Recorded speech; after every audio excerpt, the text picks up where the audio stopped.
Betul ke broken family ni ada baiknya?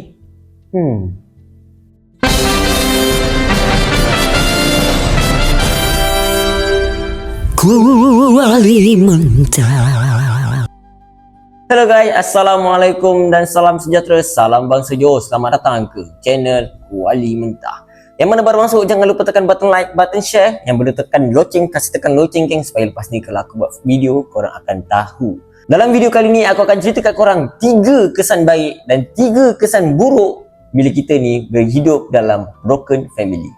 Kesan baik yang pertama adalah mereka ini akan lebih nampak dewasa ataupun matang berbanding rakan sebaya mereka yang lain.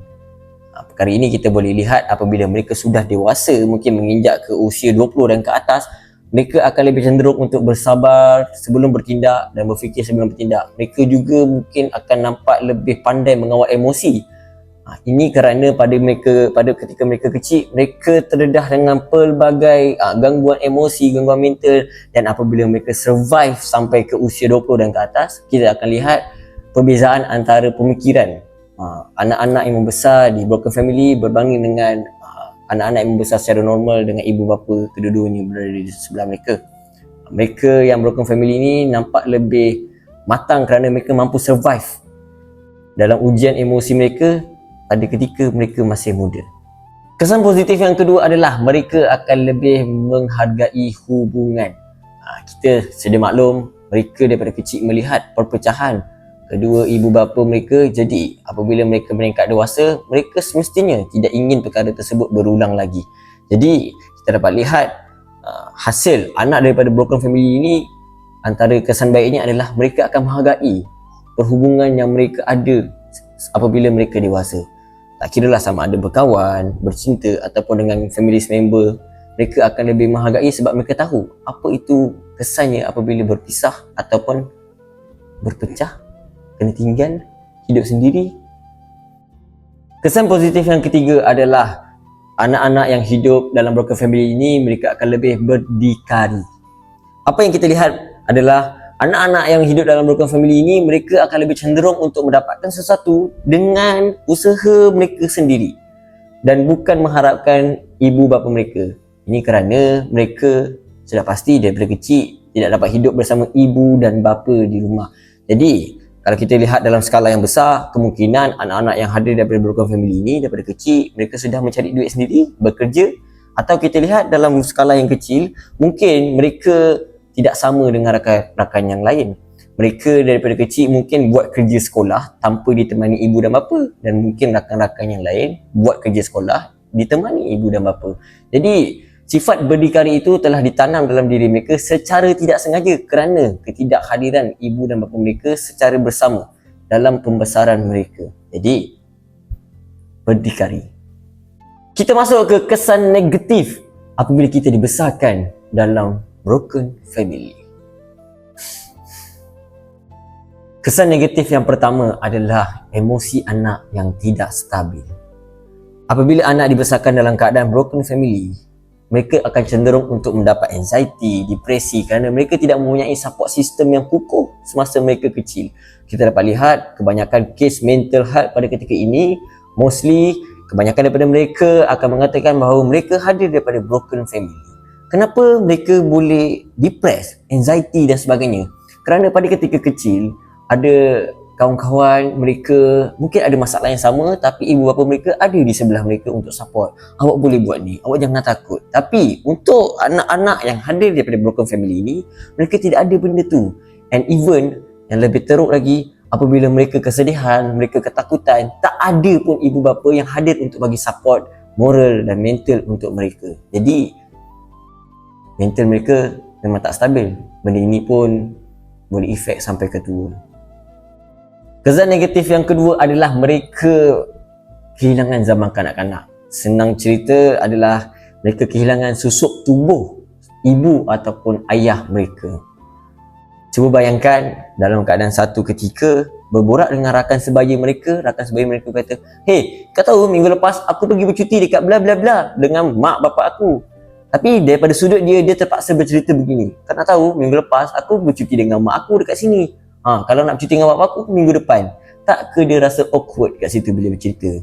And satu lagi, sebenarnya kehilangan susuk tubuh ibu atau ayah ini adalah kehadiran ibu dan ayah ini, walaupun mereka ada jadual untuk berjumpa dan sebagainya, tapi tidak semestinya hadir pada waktu yang tepat. Misalnya, pada minggu ini, anak ini dimarahi oleh ayah.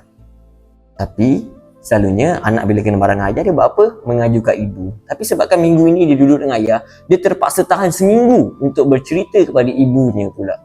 Dan begitu juga vice versa lah. Bila dia kena marah dengan mak, sepatutnya mengadu ke ayah, tapi sebabkan tidak duduk bersama, jadi dia terpaksa menunggu masa berjumpa dengan ayah untuk bercerita dan sebagainya. Kewujudan ibu dan ayah ini sebenarnya memainkan peranan penting dalam support sistem anak-anak. Emosi, macam mana mereka berkembang, belajar dan sebagainya, itu adalah satu kehilangan yang besar. Walaupun mereka jumpa 2 minggu sekali, sebulan sekali, tapi tidak cukup. Tidak akan sama dengan ibu bapa yang duduk serumah dengan mereka. Kesan negatif yang ketiga adalah anak-anak ini akan kehilangan keyakinan diri. Ini akan terjadi apabila fasa-fasa mereka bersama dengan rakan-rakan menyebabkan mereka tidak melalui pengalaman yang baik. Misalnya, saya cerita daripada side saya sendiri. Pada ketika saya darjah 1, darjah 2, saya hidup dengan broken family. Saya bercerita tentang keluarga saya kepada rakan-rakan saya digelakkan kerana rakan-rakan saya tidak faham. Kenapa mak bapak kau tak duduk sekali? Pada ketika itu, kita sebagai budak-budak, kita akan rasa macam, rupanya benda ni tak boleh ke?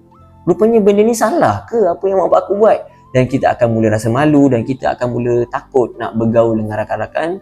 First, kita bukan sebab kita malu dengan family, tapi sebab kita takut kita digelakkan ataupun dipandang enteng oleh rakan-rakan kita yang lain. Jadi perkara ini akan menyebabkan keyakinan anak-anak daripada broken family ini tidak membesar dengan baik. Mereka akan lebih cenderung untuk bersendiri, buat apa-apa semua sendiri. Dan yes, apa yang lagi parah lagi adalah mereka akan cuba untuk menghiburkan diri sendiri, memuaskan diri sendiri dengan cara yang tidak betul.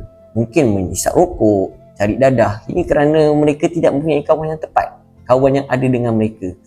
Dan kena faham juga, apabila kita membesar dalam keadaan broken family ini, kita akan rasa terpinggir. Dan apabila kita rasa terpinggir, apabila kita nampak lain daripada orang lain, kanak-kanak, budak-budak, mestinya apa yang akan dilakukan pertama sekali, mereka akan mengejek anak-anak yang hadir daripada broken family ini. Saya juga pernah melalui, apabila mereka tahu saya datang daripada broken family, mereka ejek saya. Mereka cakap, itulah mak apa kau tak duduk sekali dan sebagainya. Jadi apa yang saya buat? Saya pada ketika itu sebagai kanak-kanak, saya cenderung untuk melakukan kekerasan. Saya kejar mereka, saya pukul mereka, saya cari pisau, saya buat apa-apa supaya mereka tak cakap perkara-perkara yang saya tak suka tu kepada saya. Tapi salah ke mereka? Mereka hanya kanak-kanak. Salah ke saya? Saya hanya mangsa keadaan. Jadi siapa yang salah? Kesimpulannya adalah broken family ini melahirkan seorang kanak-kanak yang derita dan tidak mempunyai jalan cerita yang baik. Tapi sekiranya mereka survive zaman kanak-kanak mereka itu, mereka akan menjadi seorang dewasa yang lebih matang, yang lebih bijak berfikir, bertindak dan sebagainya. Kerana apa yang mereka lalui pada zaman muda itu membuatkan mereka, orang kata, pengalaman mendewasakan. Jadi saya pandang di sini adalah saya seronok dengan apa yang saya jadi sekarang, hasil daripada broken family. Tapi zaman silam saya itu, saya tidak akan pernah lupakan.